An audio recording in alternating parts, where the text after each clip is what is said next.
Hello, my name is Quentin Broussard. I'm an Associate Professor of Clinical Sciences at Keck Graduate Institute, and today we will be talking about fluid homeostasis.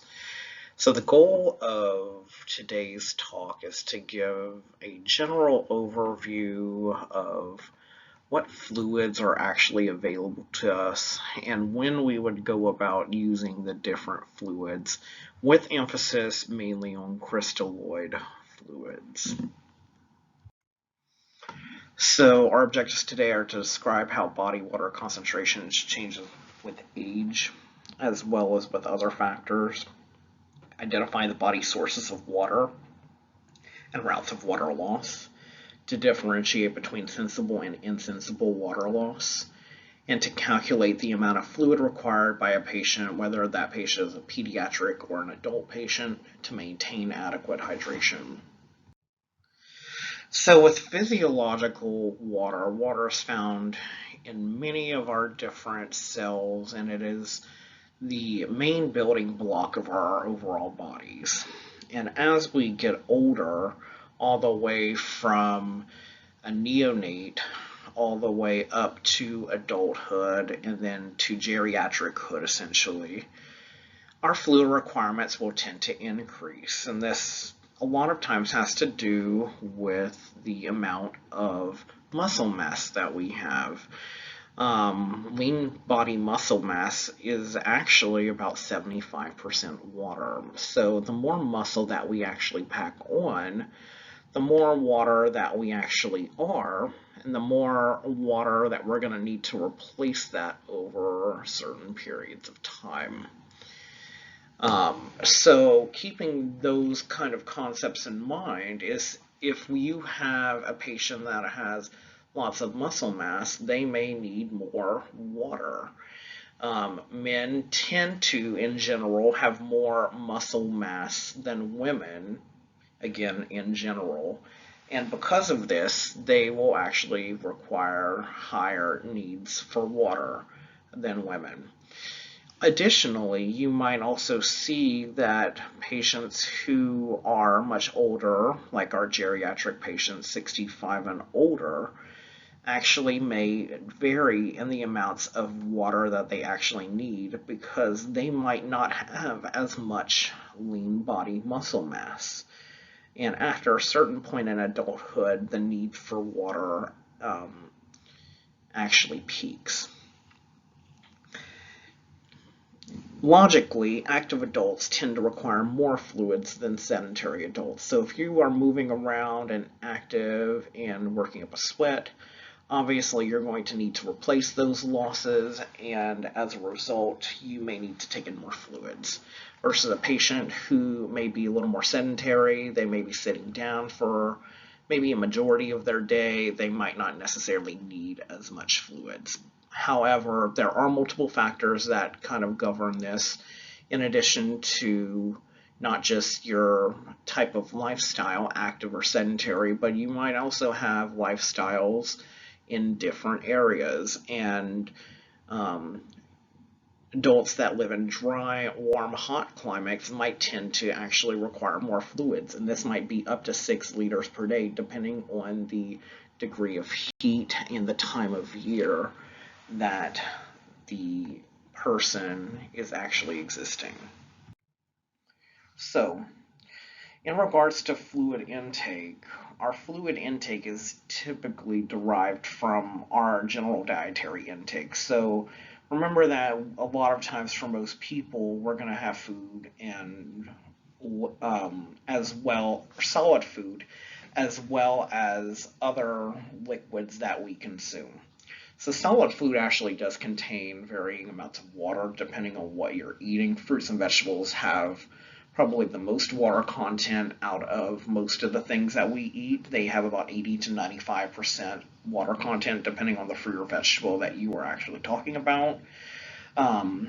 Lean raw meats will have about 60% water content, and nuts and grains don't have much water content, comprising about 5% overall water content. So whenever you're assessing someone's intake, you might have to actually take into account some of these factors in regards to a patient's diet. Now, oxidative metabolism of food actually provides for about 300 mils of water content daily. So just by you taking in food, you might be able to actually get a little bit more water content in itself from the oxidative metabolism perspective. But in general, regardless of what kind of food you're taking in, you might also be taking in fluids, obviously. So most patients are taking in oral fluids, whether that be water, sodas, juice. All of them will have different water content associated with them, depending on what fluid you're taking in. If you're in the hospital setting or in other settings where you might need intravenous fluids or IV fluids, that also can account for fluid intake, as well as enteral fluids. So enteral fluids are any fluid that go into the GI tract. So this can comprise of oral fluids that we take in normally orally, or it can even be fluids that are delivered via a feeding tube. For patients who are unable to tolerate a normal oral diet, they may need to have their diet delivered to them via a feeding tube. And because of that, that is also going to be fluid that we take into account for our fluid intake. Although these are part of fluid intake, whenever we assess for a patient's fluid intake, we're going to assess all these things. And this also importantly includes fluids from IV medications. So you might have medications that particularly are in the hospital setting, but depending on the patient and where the patient is at, they may be getting IV fluids in other settings, like in the home health setting or the home infusion setting. And we also have to take into account the amount of fluids that they are getting from those IV meds, because that does contribute to overall fluid intake.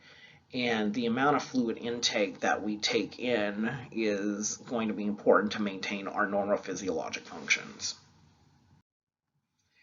In regards to fluid output or fluid losses, we typically divide these into sensible and insensible losses. So what we do whenever we are measuring fluid output is a lot of times we will look at what are known as sensible losses. So these are losses that can be measured directly. So the most easiest one to measure is going to be urine output, and this can be done through a mechanism such as a Foley catheter or a urinary Foley, which will go a lot of times in a hospital setting up a genitourinary tract and into the bladder. And what will happen is when that Foley is in the bladder, the patient's urine will actually automatically be emptied into a Foley bag that is outside of the patient. Very, very simple process. Urine output can also be assessed without a Foley. It can be assessed via different containers that may collect urine. And those will be usually assessed by a nurse on the inpatient side prior to the actual flushing away of those urine or the content of those urine containers, which contains urine. Other things that can be measured are things like stool. Vomit can be measured, even though that is probably not something we would want to measure. As well as feeding tube output. So that involves nasogastric tubes, nasojejunal tubes, gastrostomy tubes. And a lot of times patients will need these tubes if they cannot be fed via the normal oral route. Additionally, we take a look at insensible losses whenever we factor what a patient's fluid output or fluid loss is. So these are losses that cannot be measured directly. So a lot of times this happens from skin losses, sweat, and any kind of respiratory particles or fluid that we are actually breathing out. A lot of times we might be breathing out, light amounts of air that contains fluids. And these are things that we can't always measure for. We may be, doing so many milliliters per hour whenever we are actually breathing in and out through our mouth or through our nose. And this can actually account for up to 500 to 1,000 mils daily commonly 500 to 800, but there are some sources that say up to a liter daily, depending on the patient. So that's going to be important for us to know because whenever we do assess a patient, we're going to take a look at them and really take a look at their intake and their output and develop a goal for that patient that meets whatever their clinical needs are. But it is important for us to know how fluid is taken in and how fluid is eliminated through the body. Additionally, one other sensible loss that we can measure is if a patient does need, for example, dialysis. In the event that they need dialysis, for example, say if they're not able to urinate normally, we might actually pull off fluid with dialysis, and as a result, that fluid can also be measured. Just one little extra note to add here. You may be getting a dialysis lecture in the future very soon in this course. So what are our general fluid requirements? These are really dependent on a lot of different factors. For neonatal and pediatric patients, we use a formula or method called the Holiday-Seeger formula or method. And for adults, it can vary depending on what formula you like. There are many different formulas that are in the literature. So that can be commonly, the most common one is usually 30 to 40 mils per kilogram. You can use actual or ideal body weight to assess this. Usually, whichever one is lower is common. One that we use in the nutrition realm is 1 mil per kilocal ingested, or 1 mil per 1 kilocal ingested. So for every kilocal a patient is taking in, you make sure that the patient has at least 1 milliliter. Or 1,500 mils per meter squared, depending on the actual BSA of your patient. So I mentioned on the last slide the Holiday-Seeger formula or method. This is probably the most common way to estimate neonatal and pediatric fluid needs. And you see here that these numbers are bolded. So these will be numbers that are important to know for assessment purposes, such as your exam. As you see here, if a patient is less than 10 kilograms or equal to 10 kilograms, they will need about 100 mils per kilo. If they are between 10 kilograms and up to 20 kilograms, they will basically need the amount that they got from the 10 kilogram portion, which is going to be, in this case, 1,000 mils, because 10 kilograms times 100 mils per kilo is 1,000. And then adding to that, you'll need 15 mils per kilo for each kilo over 10 kilos. So for example, if your patient is 11 kilograms, you will need 1,000 mils plus 50 mils per kilo times 1 kilo. And in that case, an 11 kilo or a kilogram patient will need 1,050 mils. If you were 12 kilos, then you multiply 2 times 50, get 100, and use your order of operations. And then add 1,000 to that, and you would get 1,100 mils. So it kind of keeps adding up, all the way up to the point where you get to 1,500, which is where you proceed to the next part of the formula. So if you have a patient who is over 20 kilos, in that case, you would do 1,500 mils plus 20 mils per kilo for each kilogram over 20 kilograms.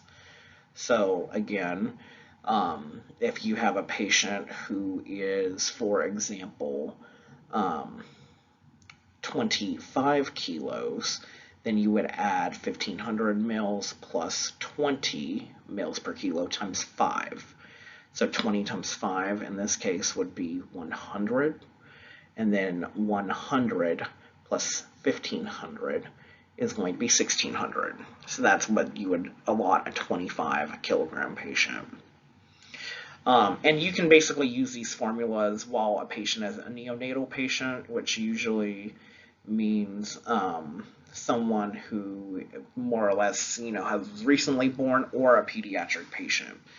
All the way up through, I would say, from clinical judgment, about 50 kilos. because that's where you kind of start getting into the adult dosing for fluid requirements. So, what are your general fluid goals for patients? So, most of the time, what we really want to do is we really want to maintain a patient to be net neutral or volume neutral, depending on which way you want to say it. So, what that means is that the fluid intake needs to be equal to the fluid output. That is for most patients, and that basically kind of dictates whether you're going to gain weight or lose weight based on um, fluid alone. So keep in mind that 1 liter of water is going to be 1,000 milliliters of water, and generally water has a specific density of 1. So that means that 1,000 mils is going to be equal to about 1,000 grams of water. Again, assuming specific density of 1. And in that case, if you lose 1 liter of water off of your body, that is equal to 1 kilo, or about 2.2 pounds. So a lot of times we want to maintain net neutrality most of the time with our fluid goals, but there are some times where we have to be net positive or net negative. Patients who need to be net positive are patients generally who have had some type of fluid loss due to either some acute or chronic issue. This means that the fluid intake needs to be greater than the fluid output for our patients who have these types of fluid goals. So these are patients generally who have hypovolemia, or low blood or fluid volume in their body, or what's also known as hypovolemic shock, which more or less just means hypotension, which is more or less the definition of shock, or hypoperfusion, due to low volume. So this can result from dehydration, extreme blood loss, very traumatic situations where patients may have had, extreme burns, and extreme trauma that has happened, such as a severe motor vehicle accident, where they might have lost lots of blood or lots of other bodily fluids. If a patient has poor oral intake and is not, adequately taking in the adequate fluid intake that they need to, then we might aim for these people to be net positive. Or if a patient has, for example, profound nausea, vomiting, or diarrhea. Additionally, we might need fluids in cases where we might need to raise blood pressure that's caused by other problems other than hypovolemia. So this usually goes into our distributive shocks, which are what are known as our vasodilatory shocks. And what a vasodilatory shock means is that the patient is basically dropping blood pressure because of vasodilation primarily. So we see this with primarily 90+% of the time it's septic shock, but there are some other types of shock that are also distributive shocks, such as anaphylactic shock and neurogenic shock. In distributive and septic shock, there are a lot of times where we will actually try to fluid resuscitate patients first prior to actually giving them other medications like vasopressors, which you may learn about later on in this course. There are also cases where a patient's goal for fluids may be to be net negative, where the fluid intake needs to be less than the fluid output. And these basically relegate to any disease state that has fluid overload associated with it. So heart failure is one of the most common ones. In-stage renal disease, or any kind of other renal dysfunction, where a patient is not able to urinate out appropriately. These patients may not be able to eliminate as much, and as a result, they accumulate fluid. Cirrhosis or end-stage liver disease is also another area where we might have lots of fluid retention. And that's primarily because in patients with cirrhosis, there are different pathophysiological mechanisms, one of which being low production of albumin. And the liver is actually responsible for producing a lot of different proteins in the body, such as albumin. Albumin is actually a protein that circulates in the body that almost acts like a magnet within the body, and it increases our oncotic pressure within the vasculature in our bloodstream. So if you have a low amount of albumin in the body, in those cases, what will actually occur is instead of a lot of fluid wanting to stay in the bloodstream, fluid will actually leak into other places where it's not supposed to leak, such as the peritoneal space, um, particularly on the abdominal area. And because of that, patients actually may need to get fluid removed through other means, such as what's known as a paracentesis or thoracentesis, depending on where the fluid is at. A paracentesis means taking fluid from the peritoneal space that is primarily on the abdomen area, and a thoracentesis means taking fluid off of the thoracic area, basically the area around the chest, if fluid does accumulate there. So if you have basically patients who are accumulating lots of fluid from cirrhosis, we might want some of those patients to be net negative. Now, net negative, one thing, a misnomer that's commonly thought of with net negative is that we don't give them any fluids at all, and that's technically incorrect. These patients still a lot of times will need fluids to meet their regular fluid needs. However, we just need to make sure that the intake needs to be less than the output. So the intake in this case is not more than the output, or at minimum is, equal to the output.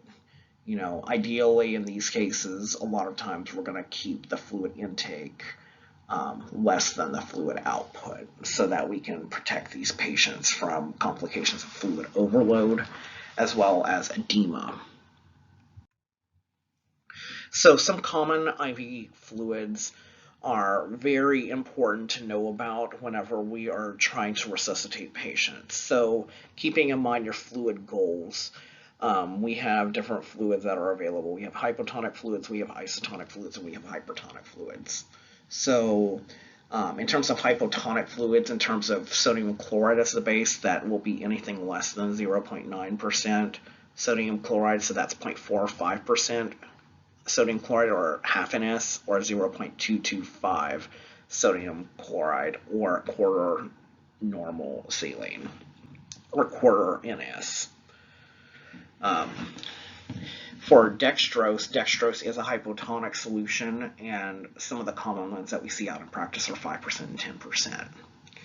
Isotonic fluids are those that mimic the tonicity of our bodies. So those are normal saline, 0.9% sodium chloride, lactated ringers, which is LR, and we also have many others that are out there that we don't really touch on too much because they're not too common, but they are gaining a little traction, so I just want to mention their names here.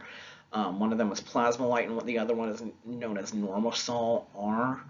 I've seen Plasmolite a couple of times in practice. A lot of times these are used at larger academic medical centers, but they might find traction at other hospitals as well.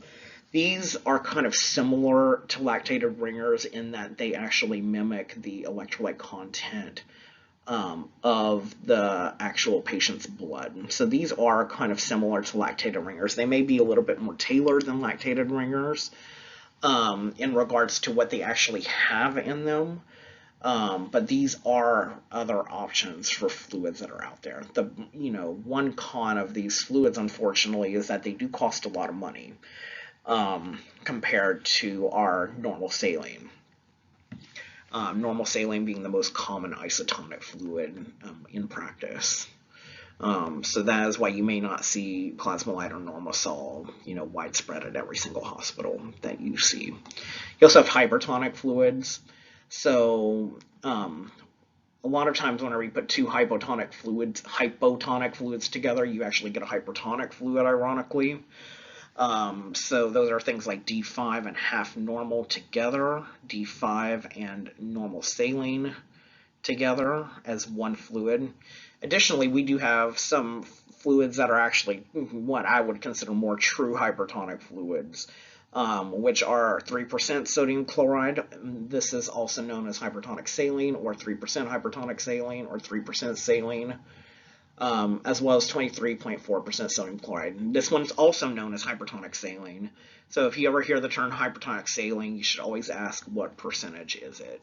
Is it 23.4% hypertonic saline or 3%? So how do we go about selecting a crystalloid IV fluid for a patient? It's not always an exact science, and sometimes some people might consider it an art, and there's multiple factors that you need to consider. Keep in mind that not all patients are going to need a crystalloid IV fluid in general. So if you're meeting your normal fluid intake via normal oral means, then that is perfectly fine. You do not need to be on an IV fluid, whether you're inpatient or outpatient. And a lot of us who are outpatient, walking around, ambulating around, do not need IV fluids primarily to live by. We can sustain our fluid requirements via oral fluids or enteral fluids. But there are some factors that we should consider in the event that our fluid intake cannot be maintained by oral intake alone. So some of those things include, patients with normal organ function. So if you have normal organ function, a lot of times give isotonic fluids to these patients, assuming that their fluid intake is not able to be met by their oral intake alone. So these are things like normal saline, lactated ringers, plasma light. Some people also might even debate that patients with normal organ function might, be able to get away with, another type of fluid like D5, half normal, or something else. It's a very gray area. This is just, speaking from practice experience primarily.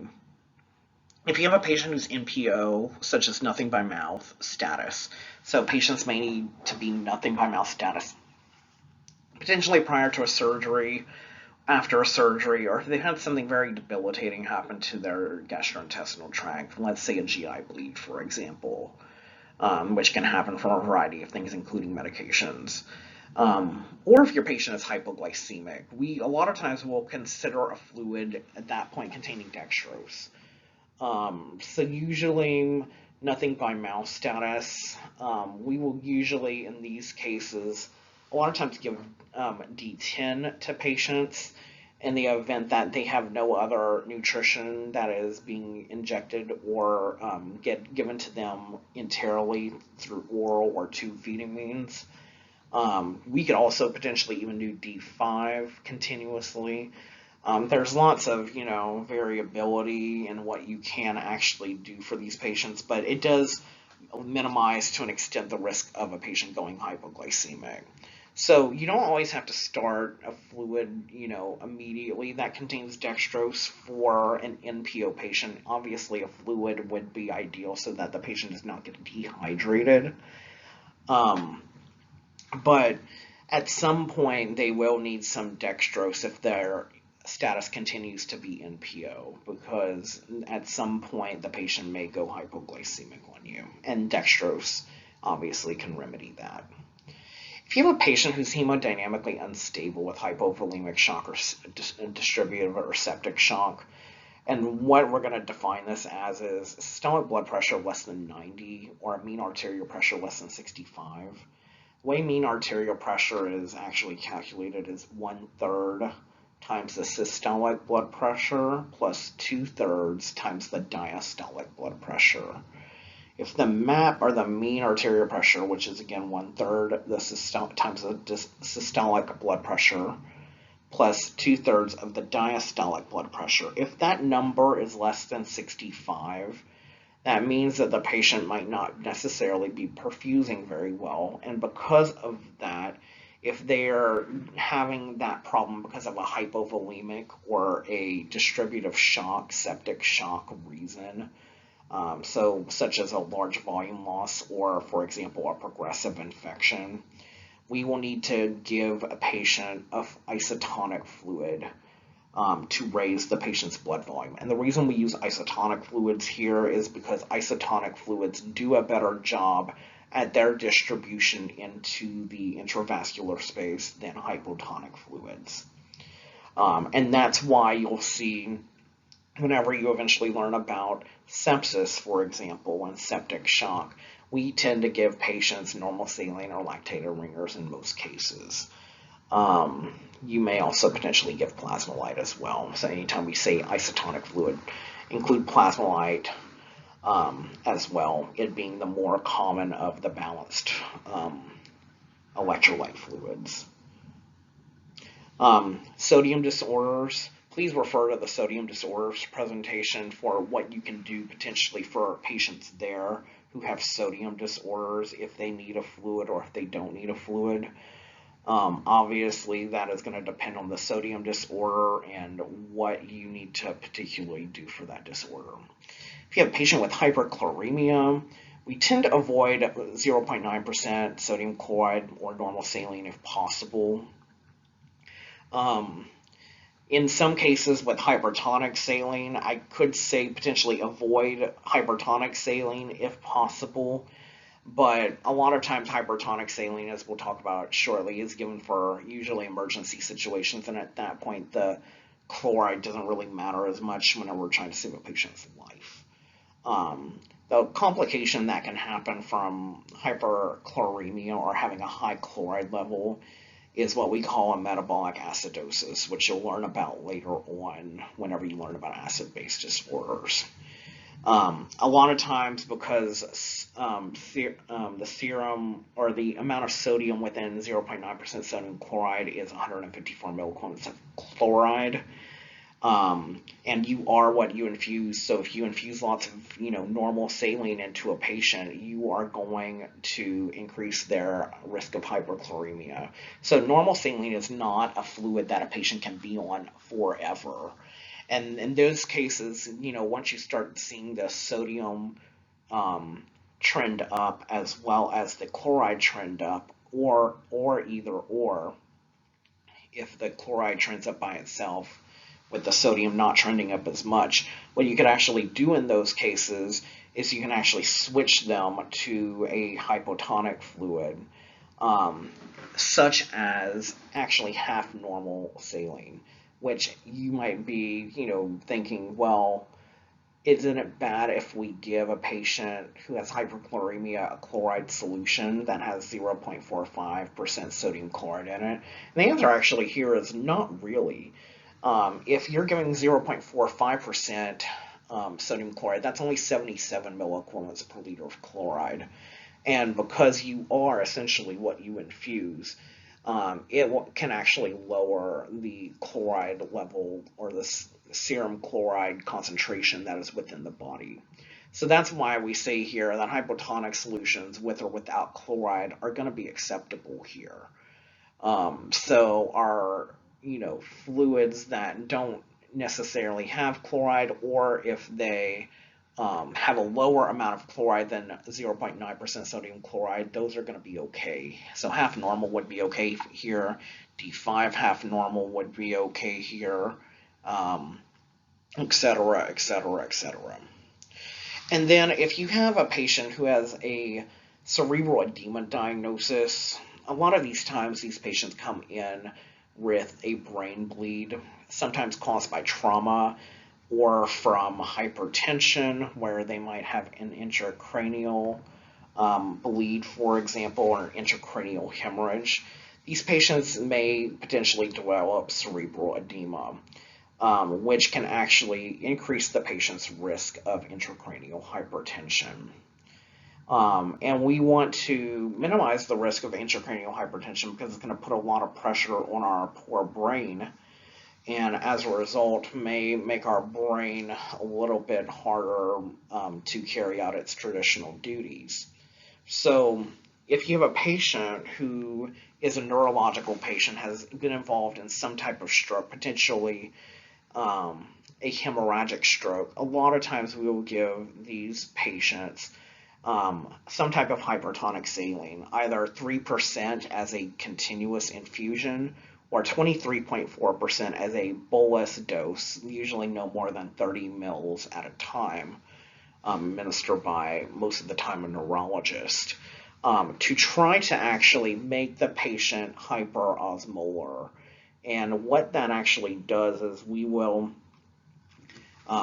bring in the patient and we will give them that 3%, for example, and that 3% is going to increase the osmolarity of the patient's blood and draw fluid from the brain, which may have gathered from the brain, which is also known as cerebral edema, from the brain tissue back in, basically from the cells that are associated with that brain, back into the vasculature again. So if you have something that's hyperosmolar, it's going to basically draw more water to it, and that's really the goal of 3% or 23.4% hypertonic saline, is to basically minimize cerebral edema or minimize the risk of cerebral edema associated a lot of times with a hemorrhagic stroke, or basically a stroke that has a bleed associated with it.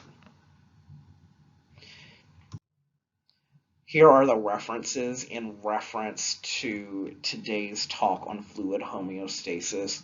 Keep in mind that these references do provide a baseline of the information that I provided here, but additionally, whenever we are taking into account the different fluids that exist out there, that a lot of fluid selection is art-based and part of it is science-based. I thank you for listening to today's lecture on fluid homeostasis. Please let me know if you have any questions. Thank you and have a great day.